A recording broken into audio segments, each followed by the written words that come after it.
Press meet ডেকেছি। খুবই একটা গুরুত্বপূর্ণ আমাদের কনসার্ন মানে এই সময়কালে কর্পোরেশন সংক্রান্ত ইস্যুতে আমাদের পার্টির অবজারভেশন একটা সিরিয়াস ইস্যু আমরা তুলেছি। গতকাল আমরা কমিশনারের সাথেও মিট করতে গেছিলাম।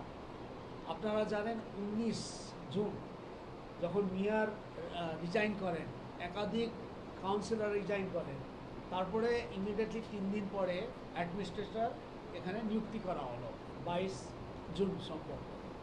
তারপরে কিন্তু আমরা দেখেছি অনেক ওয়ার্ডগুলোতে বিজেপি কিছু তাদের কর্মীরা, তাদের নেতৃত্বরা এমন করে অ্যাক্ট করতে শুরু করলো, ওয়ার্ড মাস্টারগুলোকে নির্দেশ দিতে শুরু করলো। তখন আমরা 30 তারিখে গণ ডেপুটেশনের মাধ্যমে লেফট ফ্রন্ট থেকে গিয়ে যখন আমরা ডেপুটেশন যাই, তখন আমরা এই কথাগুলো আমরা তুলে ধরছিলাম। কিছু ওয়ার্ডগুলোতে অ্যাডমিনিস্ট্রেশন আছে, অ্যাডমিনিস্ট্রেশন মতন চলবে, ঠিক আছে, অ্যাডমিনিস্ট্রেশনে অসুবিধা তো আছে, সেটা বলেছি।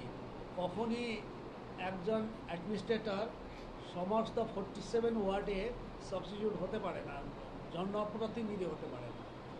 কিন্তু তার মানে ইট ডাজন্ট মিন দ্যাট কোনো পলিটিক্যাল পার্টি তারা নির্বাচিত মতন মানে অর্ডার হুকুম দিতে শুরু করবে, সেটা কখনই উচিত না, আমরা একদম স্পষ্ট বলেছিলাম।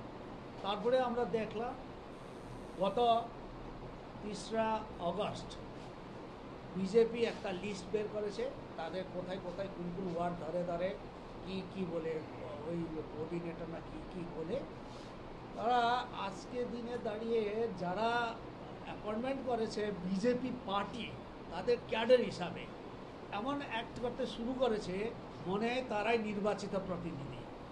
এমন করে বড় অফিসে ঢুকে ওয়ার্ড মাস্টারগুলোকে বলে এবং বিভিন্নভাবে সরকারি কাজেও তারা এমন করে ইনভলভ হয়ে যাচ্ছে, মনে করছে তারাই জনপ্রতিনিধি। এরা আনকনস্টিটিউশনাল এই পাওয়ারগুলো তারা হঠাৎ করে এনজয় করতে শুরু করেছে। গতকাল আমরা পার্টি থেকে গেছিলাম, আমাদের কাউন্সিলররা, এক্স কাউন্সিলর, আমরা গিয়ে মিট করেছি।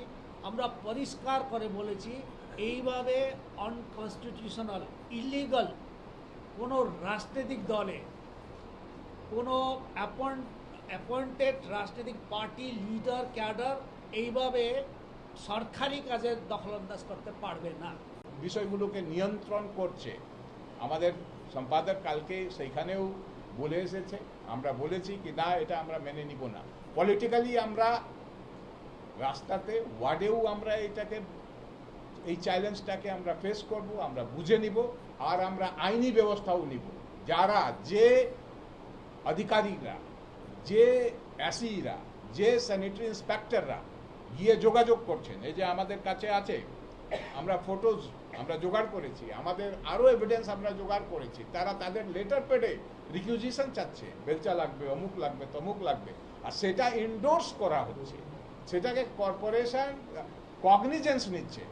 এর বিরুদ্ধে আমরা আইনি ব্যবস্থাও নিব। সেই যারা এদের সঙ্গে গিয়ে দেখা করছেন, এদেরকে সঙ্গে নিয়ে এলাকাতে ঘোরাফেরা করছেন, এলাকাতে মেজারমেন্ট নিচ্ছেন, রাস্তা রিপেয়ারিংয়ের ক্ষেত্রে তাদের পরামর্শ, তাদের সঙ্গে নিয়ে রাস্তাতে ঘুরছেন, তাদের বিরুদ্ধেও, সেই শিলিগুড়ি মিউনিসিপ্যাল কর্পোরেশনের যারা এমপ্লয়ি যাচ্ছেন তাদের বিরুদ্ধে, শিলিগুড়ি মিউনিসিপ্যাল কর্পোরেশনের বিরুদ্ধেও আমরা আইনি অ্যাকশন নিতে বাধ্য হব, যদি তারা এটা আজকে থেকে বন্ধ না করে দেয়।